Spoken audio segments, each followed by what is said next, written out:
তারা সকলেই এই আদেশের অন্তর্ভুক্ত। সূরাতুল বাকারা 21 নম্বর আয়াতে আল্লাহ সুবহানাহু ওয়া তাআলা বলেন, ইয়া আইয়ুহান নাসু উবুদু রাব্বাকুমুল্লাযী খালাকাকুম ওয়াল্লাযীনা মিন ক্বাবলিকুম লাআল্লাকুম তাত্তাকুন। আল্লাহ সুবহানাহু ওয়া তাআলা বলেন, হে মানব মণ্ডলী, ইয়া আইয়ুহান নাস, হে পৃথিবীতে তোমরা যারা মানুষ, উবুদু, তোমরা ইবাদত করো। তোমাদের রবের, যিনি তোমাদেরকে সৃষ্টি করেছেন, সেই রবের যিনি তোমাদেরকে সৃষ্টি করেছেন এবং তোমাদের পূর্ববর্তী যে যারা চলে গেছে তাদেরকেও যিনি বানিয়েছেন, সৃষ্টি করেছেন, সেই রবের ইবাদত করো। উদ্দেশ্য কি? লাআল্লাকুম তাত্তাকুন, যাতে তোমরা আল্লাহ ভীরুতা অর্জন করতে পারো, তাকওয়া অবলম্বন করতে পারো। ইবাদতের জগতে যত ইবাদত আছে, প্রত্যেকটা ইবাদতের মৌলিক উদ্দেশ্য হলো তাকওয়া অর্জন করা। কারণ একজন মানুষ, একটা পরিবারের সদস্য, 10 জন সদস্য বা একটা সমাজের হাজার হাজার সদস্য যদি তাকওয়াশীল হয়ে যায়, তাকওয়ার গুণে গুণান্বিত হয়ে যায়, তাহলে ওই ব্যক্তি জীবন যেমন পরিবর্তন হওয়া অবশ্যম্ভাবী, অনুরূপভাবে একটি পরিবার, একটি সমাজ পরিবর্তন হওয়া অসম্ভব কিছু নয়। কারণ জাহেলি যুগের সেই অন্ধকারাচ্ছন্ন সময়ে আল্লাহর নবী সাল্লাল্লাহু আলাইহি ওয়াসাল্লাম যে ব্যবস্থাপনা, যে পদ্ধতি, যে বিষয় তিনি সমাজ পরিবর্তন করতে সক্ষম হয়েছিলেন, অন্ধকার যুগকে তিনি আলোকিত সমাজে পরিবর্তন করতে সক্ষম হয়েছিলেন, তার একটা মাত্র অস্ত্র ছিল, সেটা হলো তাকওয়া। আর এই তাকওয়া হাসিল হয় ইবাদতের মাধ্যমে, যেটা আল্লাহ তাআলা এই আয়াতে বলতে চাইলেন। ইবাদত করলে তাকওয়া অর্জন হয়, এটা সহজ কথা। আর আমরা যদি তাকওয়াশীল হয়ে যেতে পারি, তাহলে আমার দ্বারা কোনো খারাপ কাজ যেমন হবে না, আমার দ্বারা অন্য কেউ কষ্টও পাবে না। এখন আমাদের বুঝতে হবে ইবাদতের যে বিষয়টা, এটার স্বরূপ বুঝতে হবে। কারণ আমাদের আলোচনার বিষয়, আমরা মানুষ, আমাদের দুনিয়াবী জীবনে আমাদের ব্যস্ততার শেষ নেই। এই ব্যস্ততম সময়ে কিভাবে আমাদের জীবনটাকে, কিভাবে আমাদের এই সময়টাকে ইবাদতে রূপান্তরিত করতে পারি, আমাদের এই জীবনটা কিভাবে ইবাদতে কাটাতে পারি, তার কিছু পদ্ধতি। এই জন্য ইবাদতের পরিচয়টা আগে আপনাকে জানতে হবে, ইবাদতের বিষয়টা আগে আপনাকে জ্ঞান অর্জন করতে হবে। মনে রাখতে হবে, কোনো কিছু পালন করার আগে সে বিষয়ে জ্ঞান অর্জন করা অপরিহার্য। যদি না জানি তাহলে কিন্তু ওই বিষয়ে আমি কিছু করতে পারবো না। আপনারা ব্যবসা শুরু করতে যাবেন, ব্যবসা সম্পর্কে আপনার যদি কোনো ধারণা না থাকে, আপনার দ্বারা কি ব্যবসা হবে? হবে না। এই জন্য আল্লাহ রাব্বুল আলামিন বলেছেন, ফা'লাম, আগে জ্ঞান অর্জন করো। কোরআনের প্রথম আয়াত ইকরা, পড়ো, পড়লে তো জ্ঞান অর্জন হয়। এই জন্য পড়তে হবে, জানতে হবে ইবাদত কি জিনিস। ইবাদত শব্দের অর্থ হলো আনুগত্য করা, দুটো অর্থ, ইতাআহ, আল খুদু। খেয়াল করতে হবে, ইবাদত অর্থ হলো আনুগত্য করা, স্বীকার করে নেওয়া, মেনে নেওয়া, বশ্যতা স্বীকার করা। আত-তাদাল্লুল, ইবাদতের আরেকটি অর্থ হলো অপমানিত হওয়া, লাঞ্ছিত হওয়া, নিজেকে একেবারে নিচু মনে করে আল্লাহ সুবহানাহু ওয়া তাআলার কাছে সঁপে দেওয়া। একজন অপরাধী অপরাধ করার পরে যখন সে গ্রেপ্তার হয়, তার শাস্তি থেকে মুক্তির জন্য সে নিজেকে যেভাবে হেয় করে, নিজেকে যেভাবে অসম্মানিত করে শাস্তি থেকে মুক্তির দাবি করে, যদি কান ধরে উঠবোস করতে পারে কান ধরে উঠবোস করে, যদি তাকে 1 ঘন্টা বসে থাকতে হয় 1 ঘন্টা বসে থাকে, যদি তাকে পা ধরার কথা বলা হয় সে পাও ধরতে বাধ্য হয় শাস্তি থেকে মুক্তির জন্য, তাই না?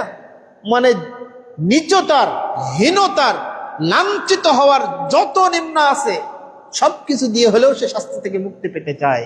একজন মানুষ বান্দা সে ভুল করবে স্বাভাবিক, অনুরূপ ভাবে সে তার সৃষ্টিকর্তা আল্লাহ সুবহানাহু ওয়া তাআলার কাছে নিজেকে অপমানিত বোধ করে, লাঞ্ছিত করে, হীন নিচ করে যখন নিজের ভুল স্বীকার আল্লাহ সুবহানাহু ওয়া তাআলার কাছে করতে শিখবে, সেটাই হলো ইবাদতের অর্থ। আর ইবাদতের শারঈ অর্থ একটু মনোযোগী হয়ে যদি শোনেন খুব সুন্দর হবে। শাইখুল ইসলাম ইমাম ইবনে তাইমিয়া রাহিমাহুল্লাহ বলছেন, আল ইবাদাতু হিয়া ইসমুন জামিউন লিমা ইউহিব্বুহু আল্লাহু ওয়া ইয়ারদাহু মিনাল আকওয়ালি ওয়াল আ'মালি আয-যাহিরা ওয়াল বাতিন। তিনি বলছেন ইবাদত হলো প্রত্যেক ওই সকল প্রকাশ্য অপ্রকাশ্য কথা ও কাজ, সকলের সামনে যে কাজ আমরা করি, যে কথাগুলো আমরা বলি, সকলের পিছনে গোপনে অগোচরে যে কাজগুলো করি, যে কথাগুলো বলি, এই কাজ এই কথা যদি আল্লাহ সুবহানাহু ওয়া তাআলার সন্তুষ্টি অর্জন, আল্লাহ সুবহানাহু ওয়া তাআলার ভালোবাসা অর্জনের জন্য করে থাকি, তাহলে প্রত্যেকটা কাজ, প্রত্যেকটা কথা সেটা ইবাদত হিসেবে গণ্য হবে। সুবহানাল্লাহ। তার মানে আপনি বাড়ি থেকে বেরিয়েছেন, মসজিদে আসবেন, নিয়ত করে বেরিয়েছেন, এই যে হেঁটে আসছেন, এই যে নিয়ত করেছেন, চিন্তা করেছেন, যত করেছেন ইবাদতের জন্য, তাই না? ওই চিন্তা করাটাও ইবাদত। হেঁটে এসেছেন, এটাও ইবাদত। আল্লাহ রাসূল সাল্লাল্লাহু আলাইহি ওয়াসাল্লাম বলেছেন, যে ব্যক্তি জুমার দিন গোসল করবে, সুন্দর পবিত্র পোশাক পরবে, গায়ে আতর মাখবে এবং পায়ে হেঁটে, দূর থেকে আসলে পায়ে হেঁটে আসতে পারেন, গাড়িতেও পরিবহন আসতে পারেন, সমস্যা নেই, ফজিলত আমি পাবো, আপনারা পাবেন। পায়ে হেঁটে আসে, তাহলে প্রত্যেক কদমে একটা করে নেকি লেখা হয়, একটা করে পাপ ধরে যায়, একটা করে মর্যাদা আল্লাহ তাআলা বাড়িয়ে দেন। সুবহানাল্লাহ। তারপর আপনি হেঁটে আসছেন, এটা ইবাদত। সম্মানিত সুধীমণ্ডলী, তাহলে ইবাদতের এই সুন্দর অর্থের দ্বারা আমরা বুঝলাম শুধু নামাজের মধ্যেই ইবাদত সীমাবদ্ধ, এটা ভুল কথা। যদিও নামাজ ইবাদত, রোজা রাখলাম ইবাদত করলাম, আলহামদুলিল্লাহ, হ্যাঁ অবশ্যই ইবাদত করলাম, কিন্তু শুধুই নামাজ এবং রোজা, হজ এবং যাকাত, কোরআন তেলাওয়াত, তাসবিহ তাহলিল জিকির আজকারের মধ্যেই ইবাদতকে আমি সীমাবদ্ধ করে ফেললাম, এমনটা ভুল কথা। বরং সামগ্রিক জীবন, একজন মানুষের 24টা ঘন্টা, একজন মুসলিমের 24টা ঘন্টা ইবাদত হতে পারে। আমি আপনাকে বুঝাচ্ছি এই ব্যস্ততম সময়ে কিভাবে আমি আমার 24টা ঘন্টা আমি ইবাদতের রূপান্তরিত করতে পারি। ভালো করে বুঝতে হবে। আমরা ইবাদতের সংজ্ঞা বুঝলাম যে যা আমি বলি, যা আমি করি, যেটা সকলের সামনে হোক বা পিছনে হোক, তার উদ্দেশ্য যদি আল্লাহকে খুশি করা হয়, আল্লাহকে সন্তুষ্টি অর্জন করা হয়, তাহলে প্রত্যেক কথা বলা, প্রত্যেক চিন্তা করা, প্রত্যেক পদক্ষেপ দেওয়া, প্রত্যেক কাজ করা সেটা ইবাদত হিসেবে গণ্য হবে।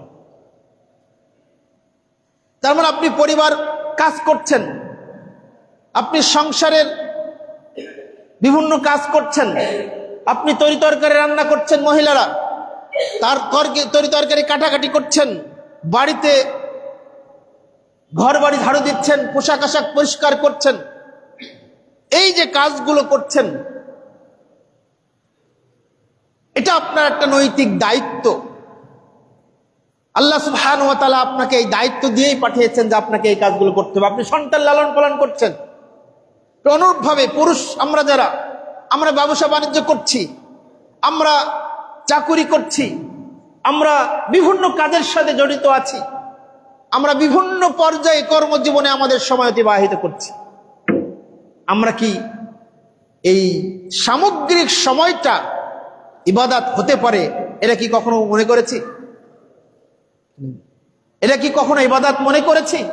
বুঝতে হবে, যেটা আমরা বলছি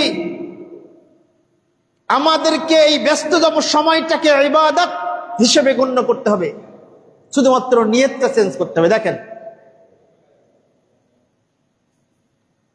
একটু কথা না বলে যা হচ্ছে হোক, সমস্যা নেই। সম্মানিত সুধীমণ্ডলী, তিরমিজি শরীফের একটি ইমাম তিরমিজি রাহিমাহুল্লাহর একটা হাদিস উপস্থাপন করেছি।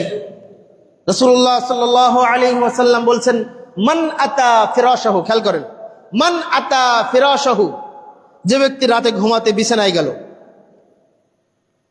ও হুয়া ইয়ানভি আই ইয়াকিমাস সালাত ফিল লাইল, এবং সে নিয়ত করলো রাত্রিতে উঠে সালাত পড়বে, মানে তাহাজ্জুদ পড়বে, নিয়ত করেছে।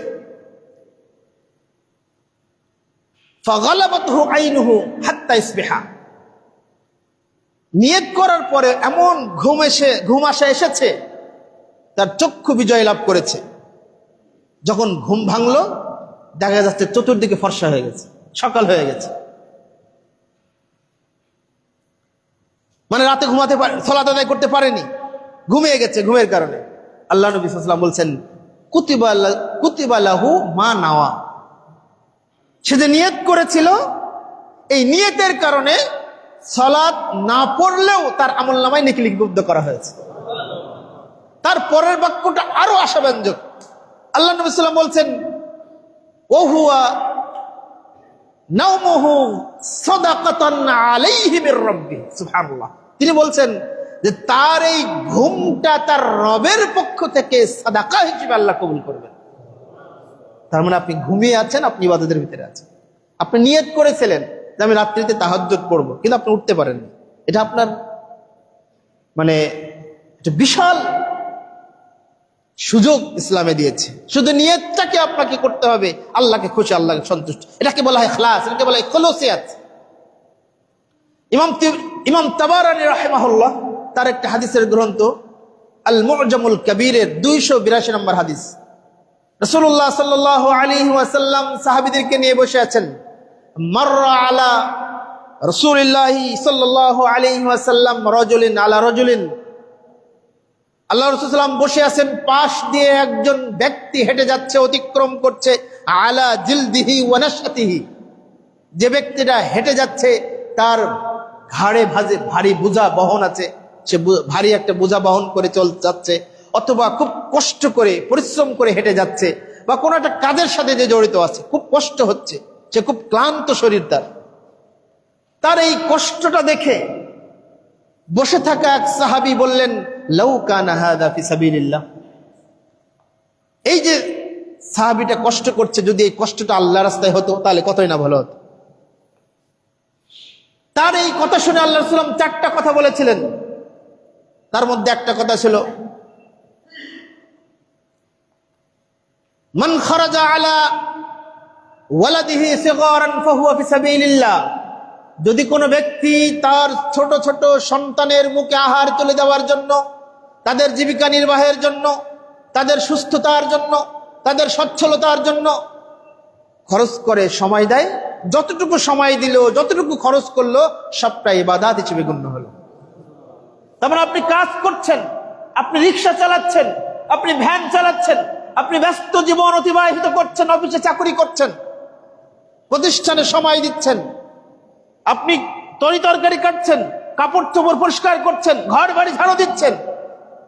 নিয়তটা শুধু আমার এই ঘর বাড়ির পরিষ্কার করার উদ্দেশ্য হলো, আমাকে আল্লাহ দায়িত্ব দিয়েছেন আমার সন্তানকে সুস্থ রাখা, আমার সন্তানের পোশাক পরিচ্ছদ সুন্দর রাখা, আমার সন্তানকে পড়াশোনা করার সহযোগিতা করা, আমার সন্তান বড় হয়ে লা ইলাহা ইল্লাল্লাহ কালিমার অংশীদার হবে, দাওয়াত দিবে, তাওহীদের পক্ষে কথা বলবে, শিরকের বিরুদ্ধে কথা বলবে, বিদআতের বিরুদ্ধে কথা বলবে, তাওহীদের পক্ষে, সুন্নাহর পক্ষে সমাজে প্রচারণা চালাবে। এই উদ্দেশ্য যদি থাকে, তাহলে আপনি যতটুকু সময় সন্তানের জন্য, যতটুকু সময় পরিবারে কাজ করছেন, যতটুকু সময় ব্যবসা বাণিজ্য করছেন, সবটাই ইবাদত হিসেবে গণ্য হবে। দেখেন আপনার পরিশ্রম, আপনার ব্যস্ত জীবন কিভাবে ইবাদত হয়ে যাচ্ছে। শুধু নিয়তটাকে রাখতে হবে আল্লাহকে খুশি করা, নিয়তটা করতে হবে আল্লাহ সন্তুষ্ট অর্জন করা। সম্মানিত সুধী মণ্ডলী, তারপরে বাক্যে আল্লাহ নবী সাল্লাল্লাহু আলাইহি ওয়াসাল্লাম বললেন, ওমান কানা ইয়াসআ আলা আবাইন শাইখাইন কাবীরাইন ফাহুয়া ফিসাবিলিল্লাহ।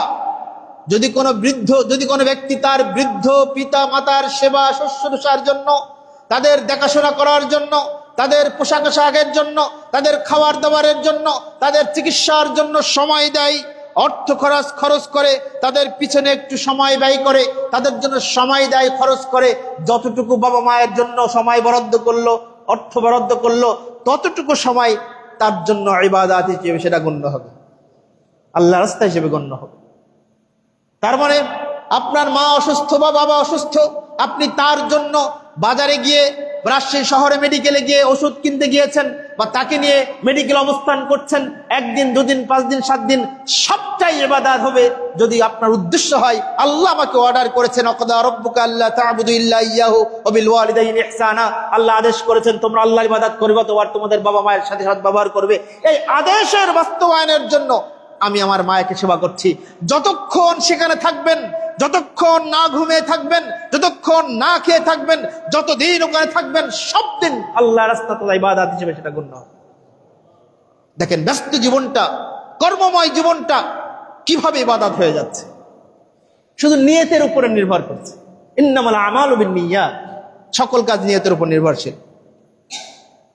সম্মানিত সুধী মণ্ডলী, তারপরে বাক্য আল্লাহ নবী সাল্লাল্লাহু আলাইহি ওয়াসাল্লাম বলছেন, ওমান কানা ইয়াসআ আলা নাফসিহি লিইউআফিহা ফাহুয়া ফিসাবিলিল্লাহ। যদি কোনো ব্যক্তি নিজেকে সংশোধনের জন্য সময় দেয়, শ্রম দেয়, যদি কোনো ব্যক্তি নিজেকে সুদ থেকে দূরে থাকার জন্য, নিজেকে হারাম থেকে দূরে থাকার জন্য, নিজেকে পরকীয়া থেকে দূরে রাখার জন্য, নিজেকে হারাম খেলা থেকে দূরে রাখার জন্য সময় দেয়। আমাদের যুবক ভাইয়েরা ক্রিকেট খেলার আয়োজন যখন হয়, ফুটবল বিশ্বকাপ যখন হয়, ক্রিকেট বিশ্বকাপ যখন হয়, ঘন্টার পর ঘন্টা সেখানে রাত জেগে তারা ক্রিকেট খেলা দেখে, ফুটবল খেলা দেখে, সবাই খেলা দেখে, আমি খেলা দেখি না। সবাই খেলা দেখে, আর একজন মুসলিম ভাই বলে আমি খেলা দেখি না, আমি খেলা দেখবো না। ওই যে ত্যাগ স্বীকার করলেন, যতটুকু সময় চিন্তা করলেন, যতটুকু সময় ত্যাগ করলেন, আপনি নিজেকে বিরত রাখার জন্য চেষ্টা করলেন, ওই চেষ্টা করাটা আল্লাহর কাছে ইবাদত হিসেবে গণ্য হবে। সম্মানিত সুধী মণ্ডলী, একজন ব্যক্তি জীবন, আপনি মহিলা, আপনি দেখছেন যে আপনার পার্শ্ববর্তী মেয়েটা, পার্শ্ববর্তী বোনটা, পার্শ্ববর্তী ভাবিটা, পার্শ্ববর্তী জাটা অন্যের গীবত তহমত করে সারাটা দিন ব্যয় করে, আপনি তার সাথে মিশছেন না, তার কথা শুনছেন না, তার বাড়িতে যান না। এই যে নিজের চেষ্টা, নিজের সময়, এটা আল্লাহকে খুশি করার জন্য আপনি ত্যাগ করছেন, এটা ইবাদত, এটা ইবাদত।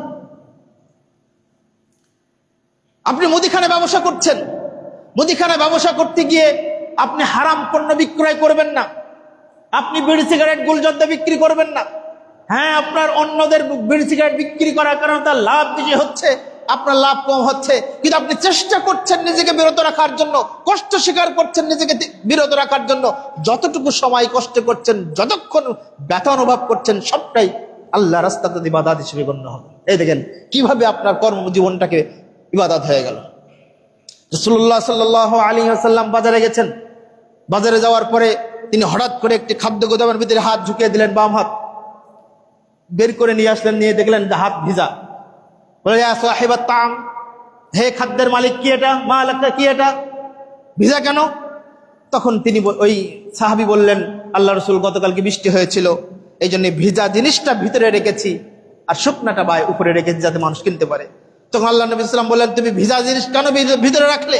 ভিজা জিনিসটা বাইরে রাখতে বা আলাদা করে রাখতে, যাতে মানুষ দেখতো এইটা ভালো, এটা মন্দ, এটা ভিজা, এটা শুকনা, মানুষ দেখে কিনতে পারতো, প্রতারিত হতো না। আল্লাহ নবী বললেন, মান গাশশানা ফালাইসা মিন্নি, যে আমার কোন উম্মতের সাথে, আমাদের সাথে কোনোভাবে প্রতারণা করলো, সেটা বিজনেসের ক্ষেত্রে হতে পারে, সেটা পারিবারিক ক্ষেত্রে হতে পারে, সেটা বন্ধুত্বের ক্ষেত্রে হতে পারে, সেটা সামাজিক ক্ষেত্রে হতে পারে, সেটা রাজনীতির ক্ষেত্রে হতে পারে, সেটা ব্যবসার যে কোনো ক্ষেত্রে হোক না কেন, যদি কাউকে প্রতারণা করে, ফালাইসা মিন্নি, সে উম্মতে মুহাম্মাদের অন্তর্ভুক্ত নয়। তার মানে আপনাকে ব্যবসা করতে হবে সততার সাথে, আপনাকে চাকুরি করতে হবে সততার সাথে। আপনি চাকুরি করছেন, আপনার টাইম 9টায়, আপনি যাচ্ছেন 10টায়, আপনার টাইম 9টা to 5টা, আপনি 10টার দিকে গিয়ে আবার 4টার দিকে ফিরে আসছেন, না, আপনি প্রতারণা করছেন মালিকের সাথে, আপনার ওটা ইবাদত না। আর আপনি যদি জাস্ট 9টায় যান, সময়ের মতো যান, সময় মতো আসেন, আপনার পর্যাপ্ত দায়িত্ব পালন করেন, তাহলে ওটা ইবাদত, আপনার ওই কর্ম ইবাদত, আপনার ওই দায়িত্ব ইবাদত, আপনার ওই কাজ ইবাদত। সেই কাজ হতে পারে মেথরের কাজ, সেই কাজ হতে পারে টয়লেট পরিষ্কার করা কাজ, সেই কাজ হতে পারে রাস্তার কাজ, সেই কাজ হতে পারে ড্রাইভারের কাজ, আর সেই কাজ হতে পারে ভ্যান চালকের কাজ, বা যে কোনো স্তরের কাজ হোক না কেন, টাইমলি আসা, টাইমলি যাওয়া, যথাযথ কাজ করা, সবটাই ইবাদত হিসেবে গণ্য হবে। সুবহানাল্লাহ ওয়া বিহামদিহি। আমরা এগুলোকে ইবাদত মনে করি, আর এটাই তাওহীদ, এটাই হলো তাওহীদ। আমার সবই চলবে আল্লাহকে খুশি, আল্লাহর সন্তুষ্টি, এটা মানদণ্ড মনে রাখতে হবে। আমি যা কিছু করি না কেন, আল্লাহর মানদণ্ড হতে হবে, মানদণ্ড হবে আল্লাহর সন্তুষ্টি এবং আল্লাহর খুশি। সম্মানিত সুধী মণ্ডলী, রাসূলুল্লাহ সাল্লাল্লাহু আলাইহি ওয়াসাল্লাম বলছেন, তারপরের বাক্যটা, মান কানা রিয়াআন ওয়া মুফাখারাতান ফাহুয়া ফি সাবিলিশ শাইতান। আর মানব জীবন পথে যদি কোনো ব্যক্তি, কোনো মানুষ কাজ করে লৌকিকতা দেখানোর জন্য, লোক প্রদর্শনের জন্য, মানুষের সাথে কথা বলে নিজেকে প্রশংসার দাবি রাখে, মানুষের বাহবা করানোর জন্য, মানুষের প্রশংসা শোনার জন্য, আর অহংকার বশবর্তী হয়ে যদি কোনো কাজ করে, কোনো আমল করে, কোনো সমাজকর্ম, কিছু কারো সমাজ কল্যাণমূলক কোনো কাজের সাথে নিজেকে জড়িয়ে ফেলে, মানুষ আমাকে বাহবা দিবে, মানুষ আমাকে প্রশংসা করবে, তাহলে সেটা আর আল্লাহর ইবাদত হয় না, আল্লাহর রাস্তা হয় না, সেটা হয় শয়তানের ইবাদত, সেটা হয় শয়তানের রাস্তা। অতএব আপনার কর্মময় জীবনটাকে ইবাদতে পরিণত করতে গেলে প্রথমত দিক যেটা আমাদের কাছে স্পষ্ট হলো, সেটা হলো আমি যা করি না কেন কার সন্তুষ্টি অর্জনের জন্য করব? আল্লাহকে খুশি করার জন্য। যা কিছু করি না কেন আল্লাহকে রাজি খুশি করার জন্য করব, তাহলে আমার সবটাই আল্লাহর রাস্তা, আল্লাহর ইবাদত হিসেবে গণ্য হয়ে যাবে। রাসূলুল্লাহ সাল্লাল্লাহু আলাইহি ওয়াসাল্লাম বলছেন, মা মিন মুসলিমিন ইয়াগরিসু গারসান ওয়া ইয়াজরাউ যারআন, সেই বুখারীর হাদিস। যখন কোন মুমিন ব্যক্তি কোন চারা গাছ রোপণ করে বা বীজ বপন করে, ওই চারা গাছ রোপণ বা বীজ বপন করার পরে সেখান থেকে যে গাছ হয়, সেই গাছের পাতায় যদি কোনো, গাছের নিচে যদি কোনো ব্যক্তি ছায় আশ্রয় নাই, ওই আশ্রয় যারা নিল তার জন্য ওই চারা রোপণকারীর আমলনামায় সাদাকা করার নেকি লিপিবদ্ধ করা হয়। কোনো ব্যক্তি যদি ওই গাছের ফল ভক্ষণ করে, তাহলে সেটা তার সাদাকার নেকি হয়। কোনো প্রাণী যদি সেই চারা গাছের ফল ভক্ষণ করে, তাহলে তার জন্য সাদাকা হিসেবে কবুল হয়। কোনো ব্যক্তি, কোনো পাখি যদি সেই গাছ থেকে পাতা খায় বা ফল খায়, তাহলে ওই রোপণকারী ব্যক্তির ওটা সাদাকা হিসেবে কবুল হবে। আর যদি কোনো ব্যক্তি চুরি করে, তাহলেও রোপণ করনেওয়ালার আমলনামায় সাদাকার নেকি যুক্ত হবে। সুবহানাল্লাহ। আর আমরা পেয়ারা গাছ লাগালে, আমরা কুল গাছ লাগালে সেখানে কত কিছু দিয়ে থাকি, অনেক তথ্য পাওয়া যায়, ইলেকট্রিক শর্ট পর্যন্ত আমরা দিয়ে দিই। পুকুরে মাছ লাগিয়েছেন, পুকুরে মাছ ছেড়েছেন, আপনি পুকুরে মাছ, অনেক মানুষ শত্রুতা করে বিষ দিয়ে পুকুরে মাছ গোড়াটাই নষ্ট করে দেয়। আপনি মাছ মেরেছেন, সে মাছ যখনই মারবেন দুটো মাছ প্রতিবেশীকে দেন, এটা ইবাদত। রাসূলুল্লাহ সাল্লাল্লাহু আলাইহি ওয়াসাল্লামের কাছে প্রশ্ন করা হলো, আনতুযকারা ইমরাতান, একজন মহিলা সম্পর্কে প্রশ্ন করা হলো, জিজ্ঞাসা করা হলো, যে মহিলা 5 ওয়াক্ত সালাত আদায় করে, নফল সালাত আদায় করে, যে মহিলা রমাদানের সিয়াম রাখে আবার নফল সিয়ামও রাখে, যে মহিলা ফরজ যাকাত দেয় আবার মাঝে মাঝে নফল যাকাতও দেয়, কিন্তু ওই মহিলা মুখ দিয়ে লেনদেনে, কথাবার্তায় তার প্রতিবেশী, তার বন্ধু, তার সহপাঠী, তার সহযোগী, তার কলিগকে কষ্ট দেয়। আল্লাহ রাসূল সাল্লাল্লাহু আলাইহি ওয়াসাল্লাম বলছেন, লা খায়রা ফিহা। ও যে 5 ওয়াক্ত সালাত পড়ে, নফল সালাতও পড়ে, তাহাজ্জুদও পড়ে, ও যে রমাদানের সিয়াম রাখে, সোমবার, মঙ্গলবার, বৃহস্পতিবার সিয়াম রাখে, আয়ামে বীজের সিয়াম রাখে, ও যে রমাদানের যাকাত দেয় বা নফল যাকাত দেয়, লাইসা ফিহা খায়র, ওই যাকাত, ওই সিয়াম, ওই নামাজের কোনোই মূল্য নাই। ফাফিহা ফিন্নার, ওই মহিলা জাহান্নামী। কারণ সে আচরণ দিয়ে, কথা দিয়ে তার প্রতিবেশীকে, তার বন্ধুকে, তার কলিগকে কষ্ট দিয়েছে। তার মানে প্রতিবেশীর সাথে ভালো আচরণ করাটা ইবাদত। কারণ ইবাদত যদি না হয়, তাহলে খারাপ আচরণ করার কারণে আল্লাহ তাআলা তাকে কেন জাহান্নাম দিবেন? আপনার বন্ধুর সাথে ভালো ব্যবহার করা ইবাদত। এটা নিয়ত করতে হবে, আল্লাহ আমি যতই কষ্ট হোক আমাকে আমার অবস্থানটা ধরে রেখে তার সাথে চলাফেরা করতে হবে, কিন্তু কোনো কারণে কষ্ট দেওয়া চলবে না।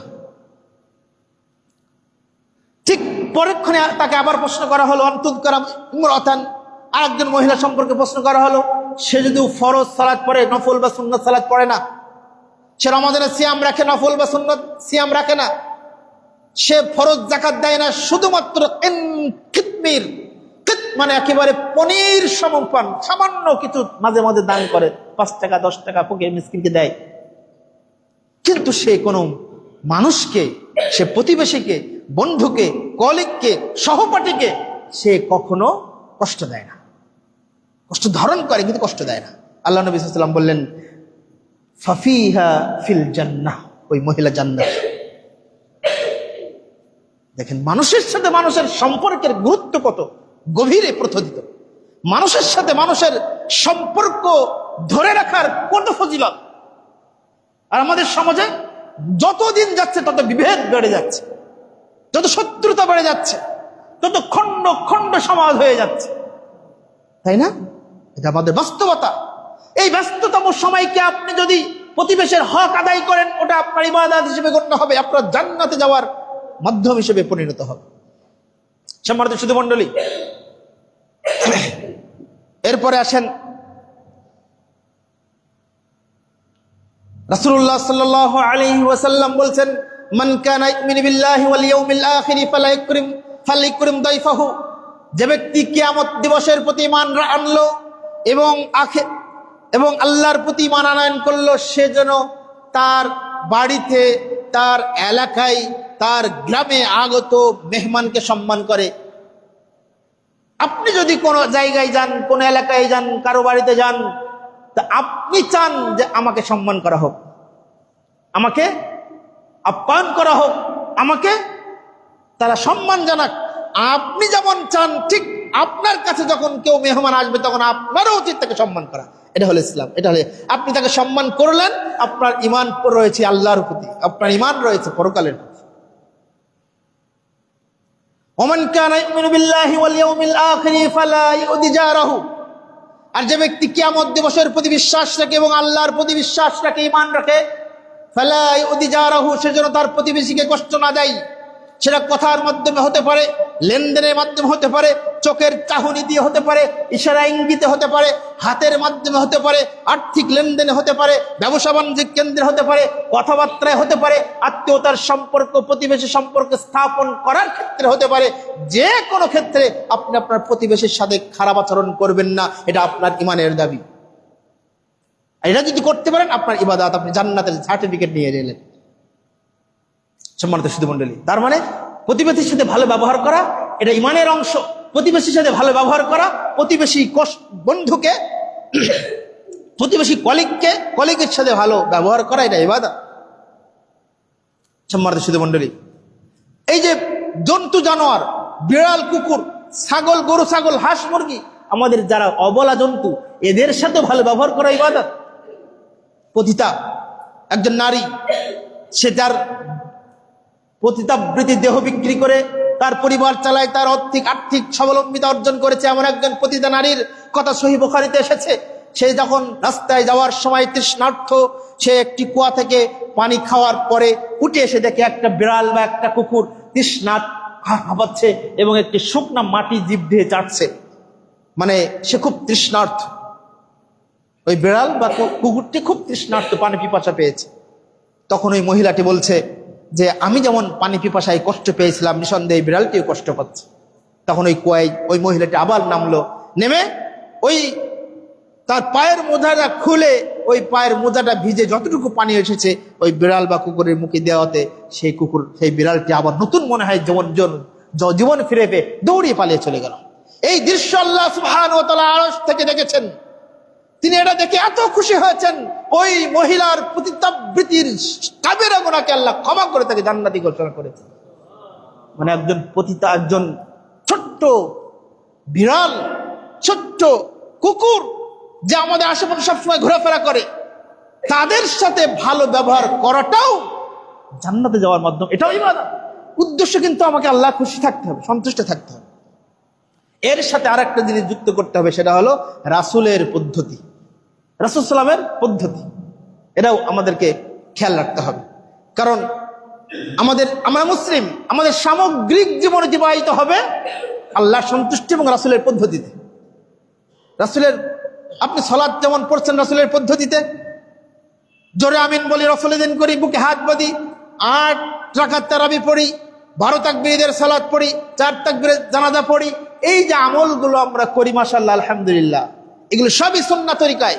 কিন্তু শুধু মসজিদে এসে সালাত পড়বেন রাসূলের তরিকায়, আর বাইরে গিয়ে আপনার নিজের মন মতো সমাজে পরিচালিত রসম রিয়াজের আলোকে আপনি ব্যবসা করবেন, পরিবার চালাবেন, রাজনীতি করবেন, জি না, এটা তখন ইবাদত থাকবে না। অতএব আপনি যখন বাড়ি থেকে বের হবেন বিসমিল্লাহ বলে বাড়ি থেকে বের হন। আপনি যখন বাড়ি থেকে বের হবেন বিসমিল্লাহি তাওয়াক্কালতু আলাল্লাহি লা হাওলা ওয়ালা কুওয়াতা ইল্লা বিল্লাহ বের হন। আল্লাহ রাসূল বলছেন, যদি কোনো ব্যক্তি বাড়ি থেকে বের হওয়ার সময় বিসমিল্লাহি তাওয়াক্কালতু আলাল্লাহ লা হাওলা ওয়ালা কুওয়াতা ইল্লা বিল্লাহ বলে, তাহলে আল্লাহ রাসূল বলছেন হুদিয়াত, সে হিদায়াত প্রাপ্ত হয়েছে, ওয়া কুফিয়াত, এবং এই দোয়া তার জন্য যথেষ্ট হয়ে গেছে সকল বিপদ আপদ থেকে আল্লাহ তাকে ইবাদত করে। রাসূলুল্লাহ সাল্লাল্লাহু আলাইহি ওয়াসাল্লাম বলছেন, যদি কোনো ব্যক্তি যাত্রা শুরু করে, ভ্রমণ করে, সফর বেরোয়, এই যদি দোয়া বলে আল্লাহু আকবার আল্লাহু আকবার আল্লাহু আকবার 3 বার বলে, বিসমিল্লাহ, তারপরে সুবহানাল্লাযী সাখখারানা হাযা ওয়া মা কুন্না লাহু মুকরিনিন ওয়া ইন্না ইলা রাব্বিনা লামুনকালিবুন আল্লাহুম্মা ইন্না নাসআলুকা ফি সাফরিনা হাযাল বিররা ওয়াত তাকওয়া নামে একটা বড় দোয়া আছে। এই দোয়া পরে যদি কোনো ব্যক্তি সফরে বের হয়, তাহলে অ্যাক্সিডেন্ট থেকে আল্লাহ তাকে রক্ষা করবে, ইবাদত করবে।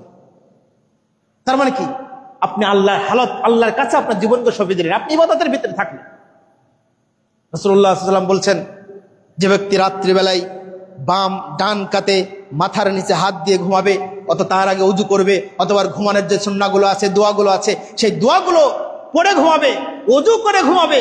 আল্লাহ নবী বলছেন, ফেরেশতারা তার দুই পাশে এসে বসে থেকে দোয়া করে, আল্লাহুম্মা গফিরহু, হে আল্লাহ তুমি এই ওযুকারী ঘুমন্ত ব্যক্তিকে ক্ষমা করো, আল্লাহুম্মা গফির মারহামহু, আল্লাহ তুমি এই ওযুকারী ঘুমন্ত ব্যক্তির প্রতি রহম করো, আল্লাহুম্মা তুব আলাইহি, আল্লাহ তুমি এই ওযুকারী ঘুমন্ত ব্যক্তির প্রতি তওবা কবুল করো। সুবহানাল্লাহ।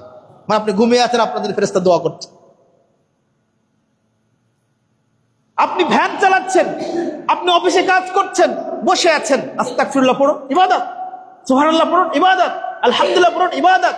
আল্লাহ বলছেন, পৃথিবীর সবচেয়ে শ্রেষ্ঠ জিকির হলো লা ইলাহা ইল্লাল্লাহ, আর সবচেয়ে শ্রেষ্ঠ দোয়া হলো আলহামদুলিল্লাহ পড়ুন। যে ব্যক্তি আলহামদুলিল্লাহ বলবে, এই আসমান এবং জমিনের নিচে যে ফাঁকা জায়গাগুলো আছে, সব আমল নেকি দ্বারা পরিপূর্ণ হয়ে যাবে।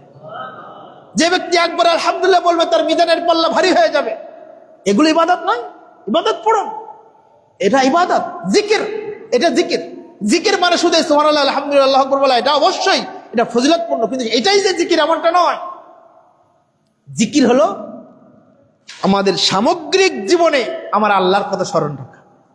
ওই যে বনী ইসরাইলের 3 জন ব্যক্তি আর গুহায় আটকা পড়েছিল, মনে আছে?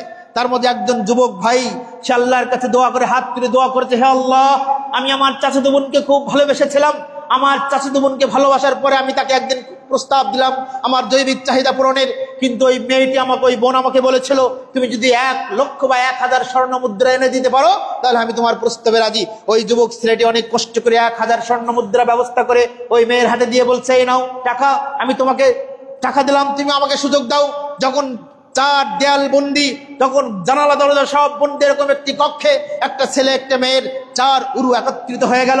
ওই মেয়েটি বলল, ইয়া আব্দুল্লাহ ইত্তাকিল্লাহ, হে আল্লাহর বান্দা, তুমি আমাকে আল্লাহকে ভয় করো, তুমি আমার সতীত্ব নষ্ট করিও না। হে আল্লাহ, আমি সেই সময়ে শুধুমাত্র তোমার ভয়ে ওই জায়গা থেকে উঠে এসেছিলাম, যদি তোমার ভয়ে উঠে আসি, তুমি পাথর সরে যাও। সরে যায়নি? এটা হলো জিকির। গোপনে প্রকাশ্যে, শয়নে স্বপনে, দিনে রাতে, সব সময় আল্লাহ আমাকে দেখছেন, আল্লাহ আমাকে শুনছেন, আল্লাহ আমাকে পর্যবেক্ষণ করছেন, এই চিন্তা করাটাই হলো জিকির। শুধু সুবহানাল্লাহ আলহামদুলিল্লাহ বললাম আর বাইরে গিয়ে অন্যায় করলাম, এটা জিকির নয়। সময় শেষ। সম্মানিত শুধু মণ্ডলী, তাহলে আপনাকে আমাকে এই ব্যস্তময় জীবনটাকে কিভাবে ইবাদতময় করা যায়, তার কিছু পথ পদ্ধতি আমরা আপনাদের সামনে আলোচনা করলাম। ইনশাল্লাহ আমরা পারবো, ইনশাল্লাহ এটাকে নিজের ভিতরে রপ্ত করতে পারবো তো ইনশাল্লাহ। শেষ যে কথাটা বলে সেটা হলো ইস্তেগফার। ইস্তেগফার মুমিন জীবনের একটা শ্রেষ্ঠ হাতিয়ার। আপনি অসুস্থ, ইস্তেগফার করুন। আপনার সন্তান হয় না, ইস্তেগফার করুন। আপনি ব্যবসায় বরকত হয় না, ইস্তেগফার করুন। আপনি কষ্টে আছেন, ইস্তেগফার করুন। আপনার ঋণগ্রস্ত, আপনি ইস্তেগফার করুন। 1000 বার ইস্তেগফার করুন, 2000 ইস্তেগফার করুন, দিনে 10,000 বার ইস্তেগফার করুন, 1 মাস করতে থাকেন, আপনার জীবন পাল্টে যাবে। 1 মাস প্রতিদিন 1000 বার করে ইস্তেগফার করুন, আস্তাগফিরুল্লাহ আস্তাগফিরুল্লাহ আস্তাগফিরুল্লাহ আস্তাগফিরুল্লাহ, আল্লাহ আমি তোমার কাছে ক্ষমা চাই, আল্লাহ তুমি আমার কাছে ক্ষমা চাই। 1000 বার পড়ুন, 2000 বার পড়ুন। আপনি পড়ার পরে আপনি যা বলবেন আল্লাহ আপনার তাই কবুল করবেন। এটা ইস্তেগফারের ফজিলত। হাসান আল বসরি রাহিমাহুল্লাহর কাছে প্রশ্ন করা হলো যে একজন ব্যক্তি এসে বলছে, উস্তাদজি আমার সন্তান হয় না, আমি কি করব? তখন বলছে তুমি ইস্তেগফার করো। একজন ব্যক্তি বসে আমি অসুস্থ রোগ মানে সুস্থ মানে চিকিৎসা করি কিন্তু আমি সুস্থ হই না, তুমি ইস্তেগফার করো। আর একজন ব্যক্তি বলছে আমি ব্যবসায় ফলাফল পাই না, লাভবান হয় না, কি করব? ইস্তেগফার করো। আর একজন ব্যক্তি বলছে যে আমার দরিদ্র, আমি কি করব? বলতে ইস্তেগফার করো। সকল রোগের ক্ষেত্রে, সকল সমস্যার ক্ষেত্রে একটা অস্ত্র আল্লাহ রাসূল শিখিয়ে দিয়েছেন, সেটা হলো ইস্তেগফার। মানে বাড়ি থেকে সাইকেল চালাচ্ছেন, ইস্তেগফার করেন। আপনি ভ্যান চালাচ্ছেন, ইস্তেগফার করেন। আপনি ব্যবসা বাণিজ্য করছেন, ইস্তেগফার করেন। আপনার ব্যবসায় লাভ হবে, আপনার সফরটা সুন্দর হবে, নিরাপদ হবে। আল্লাহ রাব্বুল আলামিন আমাদের সকলকে সামগ্রিক বিষয়কে প্রথম আমাকে এবং আমাদের সকলকে মূল্যায়ন করার তৌফিক দান করুন, আল্লাহুম্মা আমিন। আমাদের সকলকে আমাদের এই সকল প্রচেষ্টাকে কবুল করুন, আল্লাহুম্মা আমিন। বিশেষ করে আমরা দোয়া করব নাবিল গ্রুপ অফ ইন্ডাস্ট্রিজের এমডি এবং চেয়ারম্যান মহোদয়ের জন্য, আল্লাহ তাদের হায়াতে তৈয়বা দান করুন, আল্লাহুম্মা আমিন। আমরা দোয়া করব তাদের এই আঞ্জামকে কিয়ামত পর্যন্ত অব্যাহত রাখুন, আল্লাহুম্মা আমিন। এর সাথে যারাই জড়িত, যেভাবেই জড়িত, তাদের সকলকে এই সকল কার্যক্রমকে সুন্দরভাবে পরিচালনা করার তৌফিক দান করুন, আল্লাহুম্মা আমিন। আমরা যে ব্যস্ততম জীবনকে কিভাবে ইবাদতময় করতে পারি, যে আলোচনাগুলো করলাম, আমাদের সকলকে নিজেদের জীবনে এটাকে প্র্যাকটিক্যালি বাস্তবায়ন করার তৌফিক দান করুন, আল্লাহুম্মা আমিন। এই দাওয়া রেখে আমাদের মাঝে অনেকেই অসুস্থ, আল্লাহ তাদের সকলের সুস্থতা কামনা করছি। আমাদের মাঝে অনেকেই ঋণগ্রস্ত। জুমার দিন দোয়া কবুলের সময় আমরা আল্লাহর কাছে দোয়া করি, আল্লাহ তোমার কাছে ঋণের কোনো এগুলোর কোনো ব্যাপারই না, আল্লাহ ইস্তেগফার করবো আমরা, দোয়া তুমি কবুল করবে, আমাদের ঋণ থেকে তুমি মুক্তির ব্যবস্থা করো, আল্লাহুম্মা আমিন। এই দাওয়া রেখে আমার সন্তান সন্ততি পরিবার পরিজন গোটা মুসলিম উম্মাহর জন্য ক্ষমা প্রার্থনা করে দোয়া চাই আজকের জুমার খুতবা এখানে সমাপ্ত করছি। আকুলি কওলি হাদা আস্তাগফিরুল্লাহ লি ওয়া লাকুম ওয়া লিসাইরিল মুসলিমিন।